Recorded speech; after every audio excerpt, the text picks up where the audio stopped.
Coming down into turn one. Whoa, wow. That's coming out of the pit road. lane, yeah. Oh, how fortunate he is. Not only him, but looked like maybe one of the BKR trucks that went by him. Maybe Reddick. It looked like Tyler. Wow. Yeah, wow. That's unusual this day and age. Remember, Phil, the old days. Racing remaining from Bristol. Eric Jones able to get by his teammate. I thought his teammate was going to put a lot of pressure on him, but Eric was able to use it and get going. Around goes the 3 of Ty Dillon. He comes all the way onto pit road. Hold the brake. And the caution comes out.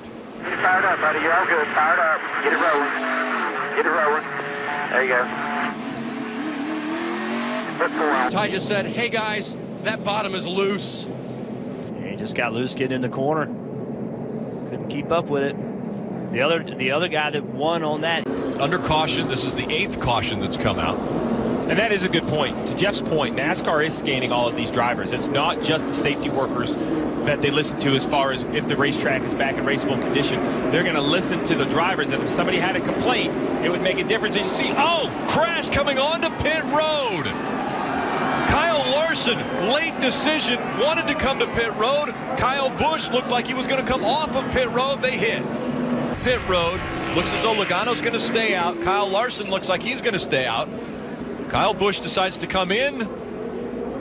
Well, then Kyle Busch changed his mind, took a hard right to go back on the racetrack at the same time that Kyle Larson decided to take a hard left and come to pit road. Confusion getting onto pit road. Kyle Larson wouldn't have made it. He was already past the cone. Looks like everybody's going to get off pit road without losing a lap, but this would be another opportunity to make your pit stop. I would have wanted to be on pit road when the caution flag comes out. Look here, we're going to have an accident like we were talking about. It's the 18 of Cody Coughlin, and the 23 collects Christopher Bell. It happens all the time when you do that. Look at flat tires for William Byron. That probably both front tires flat. Take a look at it, and this is as they're trying to get down to pit lane and get down to speed. Watch the yellow truck. He ran into the back of Spencer Gallagher, and that caused that mess. And you can see the 9 truck of Byron sliding his tires. He should have come on to pit road. That would have been a free. Cars get stacked up. This is a tough pit road to get on because you can see Regan Smith locking up the brakes there. Eric Jones tries to miss that. He locks up his brakes, but it spins him out. Not much contact there, so that's not going to be the issue. It's all the spots that he left. He actually got hit from behind there, as you can see, from Bubba Wallace. DJ, that's twice that Blaney has really hit those brakes hard just before coming on pit road like that. He was talking about that tack issue. Maybe he's struggling to see if he's at the... And a big wreck for Carl Long in the 13. This is a difficult pit road to get on, perhaps the most difficult. You see Kyle Larson, just not turned quick enough, carrying way too much seed. This pit road apron is very, very dirty, has a lot of sand on it, and if you get in there too hot, you just miss it. So 2 years in a row, he's missed pit road. That's, you got to learn. You got to be willing to back your speed up a little bit and make sure you get on pit road. See, last year coming on pit road just did not get slowed down enough. He's going out, and here comes smoke. They collided, and Tony's crew had to scatter. What's this? A little dirt track action right there. Smoking back in there. What a close call for Eric Almirola's crew in that 43 car that was sitting in his pit box.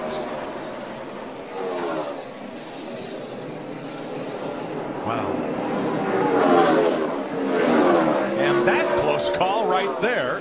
And you'll see right here, when the jack drops, it's Carl's sign to leave, and the crew member's trying to get it out of the back window, but just doesn't do it. I mean, that's as much of an effort as you can give as a crew member trying to get that wrench out.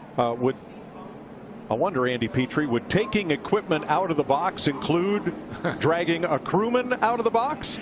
Well, I don't know if the crewman counts as part of the equipment, but as you can see, that at least part of that wrench was still in the car. But even if not, that would still have been a penalty because they carried that equipment outside of the pit box before they removed it.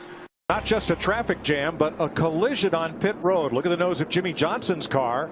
He got into the back of Kyle Busch exiting their pits when Busch had to brake for a car that jumped out in front of him.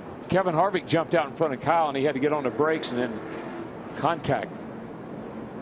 Damaged the right rear corner of Kyle's car. Yeah, look. Oh, problems here. Every pit double jump as the 15 just launching the truck into the sky as Mason Mingus.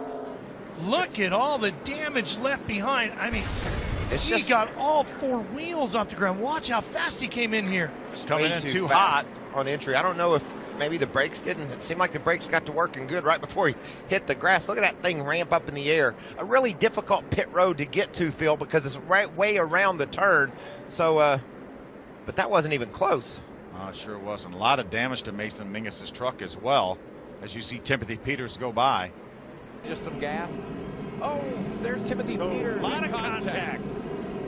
Man, you can't drive out on the side of someone. Spotters, Fuji, somebody needs to help you. You can't see really great out of these trucks, Phil. So you got to have a lot of help right there. And that truck, bad move there. Take another look at what happened after getting his service done. Watch this hard contact.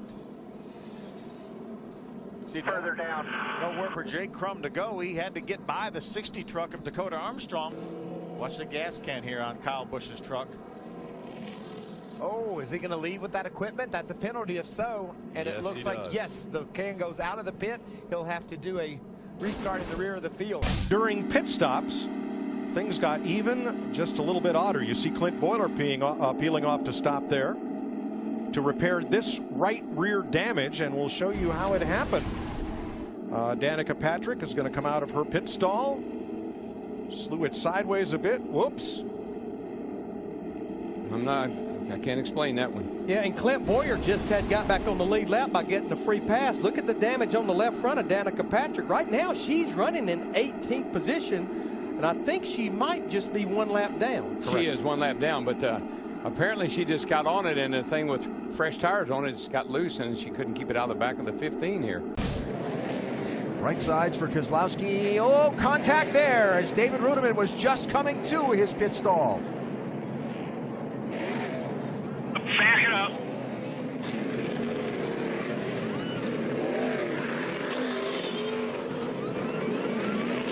Brad Keselowski came in 10th. Don't know how much damage he got there. That's a pretty good lick, though. We got one moving into we saw this on pit road early. Casey Kane hits the inside wall and knocks it down. Saw some guys' helmets that were sitting up there. So a problem with Casey Kane's car. Goes on to pit road and the caution's out. We saw this Saturday in practice, almost identical to that. We talked about how rare it is that it can happen. It's happened twice in 2 days. It's coming off turn 3, approaching the front straightaway. You can see Casey's all by himself, gets loose. Same thing we saw with Jeb Burton the other day, almost in the same tread marks. Can't get the car all the way spun out. Now I'll be honest with you, he's long for the ride, trying to keep from hitting the inside wall, but there's just no stopping it at this point. For the lead, Juan Pablo Montoya and Bobby Labonte were racing right in front of him in turn 4. Yeah, and this at Market caught these cars. You can see Bobby Labonte looks like just loses it, gets loose with that car right up behind him there. But Mark had been there for a while, and you can see Mark spinning now. Not much you can do except hold on and lock the brakes as a driver at this point in time. And right there. Oh. Yeah, it's lucky those crew members weren't injured there as well. I'm telling you, that was just a crazy accident.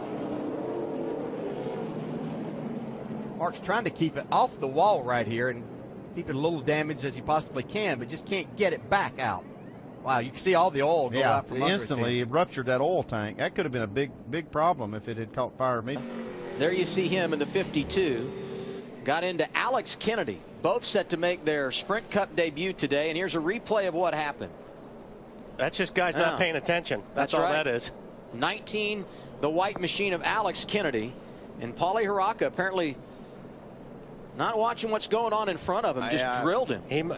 I have no idea what he was doing on that. Wow. Oh, trouble. Around goes Danica Patrick. That's Paul Menard has to slide to a stop.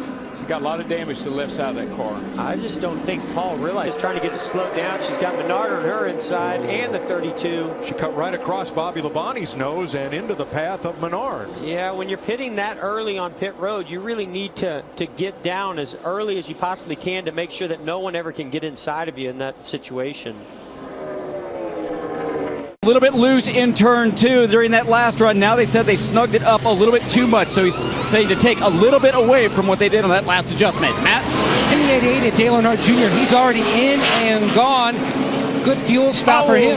48 just got hammered by Marcus Ambrose. Dispatch right over here back into our stall, and we'll get a look at it. You see the 48 car leaving the pits right here. The 9 car has already committed to his pit. Nothing can be done at that point in time. Jimmy's on full bore leaving. The 9 car's on the brakes trying to get in and run out of room. And you can't see, I mean, Jimmy Johnson can't see over there in that right rear corner. All you're doing is going off of who's telling you go, go, go, clear or whatever. So there's no way that Jimmy saw the 9 car of Ambrose. Back his right front wheel is. Yeah, and you see the number of laps that Brad Keselowski ran. You're starting to see their hand there, Kelly, on how long they can run. And it sounded like Brad maybe didn't. Oh, and you'd see he's just hit a crew member. So this is a disastrous stop for Brad Keselowski, who went through his pit stall. He didn't hear Paul Wolf, his crew chief, call him in the stall. He's just too fast. And hope all these guys are okay. Obviously, that was a big fall. But see all the brake dust on the left front wheel. I just wonder they were using so much brake. And we're going to see a lot of brake dust here. But I just wonder if he's using so much brake that the brakes didn't work the way he was anticipating them to. You know, sometimes it's easy to, you know, you're trying to get in pit road as hard as you can. You're trying to get your stall as hard as you can. The car just didn't get stopped. I mean, obviously it's, you know, it falls on Brad, but I just wonder if he didn't anticipate it because the brakes weren't working quite as effectively as he had planned on. Sorry about that, guys. Just locked the front up. Couldn't get him to come back.